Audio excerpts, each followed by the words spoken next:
CPM-നെ സംബന്ധിച്ച് സ്വയം പ്രഖ്യാപിത ഗ്രൂപ്പുകളാണ് എന്ന് വേണമെങ്കിൽ പറയാം. അല്ലെങ്കിൽ ഇടതുപക്ഷത്തെ സംബന്ധിച്ച് സ്വയം പ്രഖ്യാപിത ഗ്രൂപ്പുകളാണ്. ഇപ്പോൾ MV ജയരാജൻ തന്നെ അദ്ദേഹത്തിൻ്റെ പ്രസംഗത്തിൽ ലിസ്റ്റ് ചെയ്യുന്ന പൊൻകതിർ, ചെങ്കൊടി, അല്ലെങ്കിൽ പോരാളി ഷാജി, ഇങ്ങനെ പറയുന്ന ഒരുപാട് ഗ്രൂപ്പുകളുണ്ട്.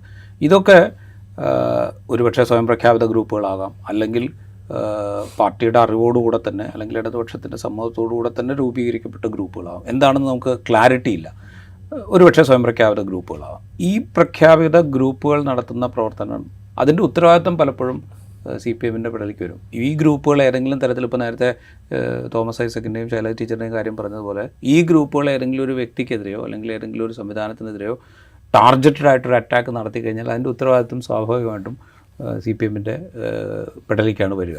അപ്പോൾ ഇത് ഇപ്പോൾ അവർ തിരിച്ചറിയുന്നുണ്ട്. ഇത് ഈ സ്വയം പ്രഖ്യാപിത ഗ്രൂപ്പുകളായിട്ട് നിലനിർത്തുന്നതിൻ്റെ അപകടം, അല്ലെങ്കിൽ അവർ നടത്തുന്ന ഏത് കാര്യത്തിൻ്റെ ഉത്തരവാദിത്വം നമ്മൾ ഏറ്റെടുക്കുന്നതിൻ്റെ പ്രശ്നം, ഇത് അവർ തിരിച്ചറിയുന്നുണ്ട്. അത് സാമാന്യം പോലെ ഒരു രാഷ്ട്രീയ പാർട്ടി അത് തിരിച്ചറിയേണ്ടതും അതിൽ നിന്ന് നമ്മളുടെ ഗ്രൂപ്പ് ഏതാണ് എന്ന് പരസ്യമായിട്ട് കൃത്യമായിട്ട് പറയുകയും ചെയ്യുക എന്നുള്ളത് ഒരു ഉത്തരവാദിത്തമാണ്. അപ്പോൾ അതവർ മനസ്സിലാക്കാതെ പോകുന്നതിൻ്റെ പ്രശ്നം കൂടി ഉണ്ട്.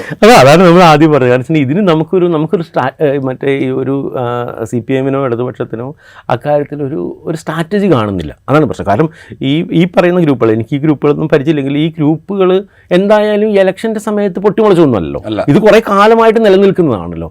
അപ്പം ഇത് നേരത്തെ മുതൽ ഇങ്ങനെ ഒരു ഗ്രൂപ്പുകൾ വേണ്ട എന്നാണ് തീരുമാനമെങ്കിൽ അത് നേരത്തെ CPM പ്രഖ്യാപിക്കണമല്ലോ. ഇത്തരം ഗ്രൂപ്പുകളൊന്നും നമ്മളുടെ ഭാഗമായിട്ടുള്ള അല്ല, ഇവർ ചെയ്യുന്നതിൽ നമുക്ക് പ്രത്യേകിച്ച് മറ്റേ ഗുണമില്ല, അല്ലെങ്കിൽ നമുക്ക് മറ്റേ അതിന് ഉത്തരവാദിത്തമില്ല എന്നുള്ള കാര്യം നേരത്തെ പറയണമല്ലോ. അല്ലാതെ ഇത് മറ്റേ ഏതെങ്കിലും ഒരു സമയത്ത് പെട്ടെന്ന് നിങ്ങൾക്ക് ഈ ഇലക്ഷൻ കഴിഞ്ഞതിന് ശേഷം ഇലക്ഷനിൽ ഒരു തോൽവി ഉണ്ടാകുമ്പോൾ പെട്ടെന്നൊരു ഉണ്ടാവേണ്ട ബോധോദയമല്ലല്ലോ ഇത് ശരിക്കും പറഞ്ഞിട്ടുണ്ടെങ്കിൽ നിങ്ങൾ ഇത് ശരിയാണെങ്കിൽ നേരത്തെ തന്നെ ഈ ഗ്രൂപ്പുകളെ തള്ളി പറയുന്ന തരത്തിലേക്കുള്ളൊരു സ്ട്രാറ്റജി ഉണ്ടാവണം. അല്ലെങ്കിൽ ഇത് വേണ്ട, അല്ലെങ്കിൽ നിങ്ങൾക്ക് വേറൊരു തരത്തിലുള്ള ഞങ്ങളൊരു സൈബർ സംഘം ഉണ്ടാക്കുന്നുണ്ട്, അത് ആ രീതിയിലാണ് പ്രവർത്തിക്കേണ്ടത്. അല്ലെങ്കിൽ ഈ ഗ്രൂപ്പുകളെല്ലാം കോർഡിനേറ്റ് ചെയ്യാനായിട്ട് അങ്ങനെയൊക്കെയാണല്ലോ CPM ചെയ്തിരുന്നത്. ഇപ്പോൾ നാട്ടിൽ മറ്റേ പുരോഗമനപരമായിട്ട് പ്രവർത്തിക്കുന്ന ഏതെങ്കിലും ഗ്രൂപ്പുകളുണ്ടെങ്കിൽ അങ്ങനെയുള്ള പല ഗ്രൂപ്പുകളെ മറ്റേ ജില്ലാ തലത്തിലോ ഏരിയ തലത്തിലോ കോർഡിനേറ്റ് ചെയ്യാനായിട്ട് പാർട്ടിയിൽ മുതിർന്ന ഒരാളെ ഏൽപ്പിക്കുക, അവരത് കോർഡിനേറ്റ് ചെയ്ത് മറ്റേ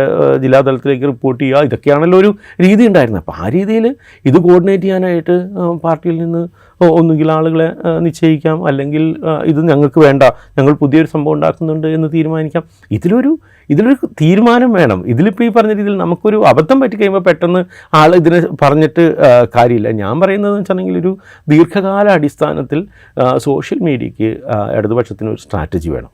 ആ സ്ട്രാറ്റജി കൃത്യമായിട്ട് നടപ്പാക്കണം. അല്ലെങ്കിൽ ഇത് ഈ പറയുന്ന രീതിയിലുള്ള ഇതിൻ്റെ ധാരാളം ഏജൻസികളുണ്ട്, അവരെ ആരെങ്കിലും പുറത്തുനിന്ന് ഇത് കൈകാര്യം ചെയ്യുന്ന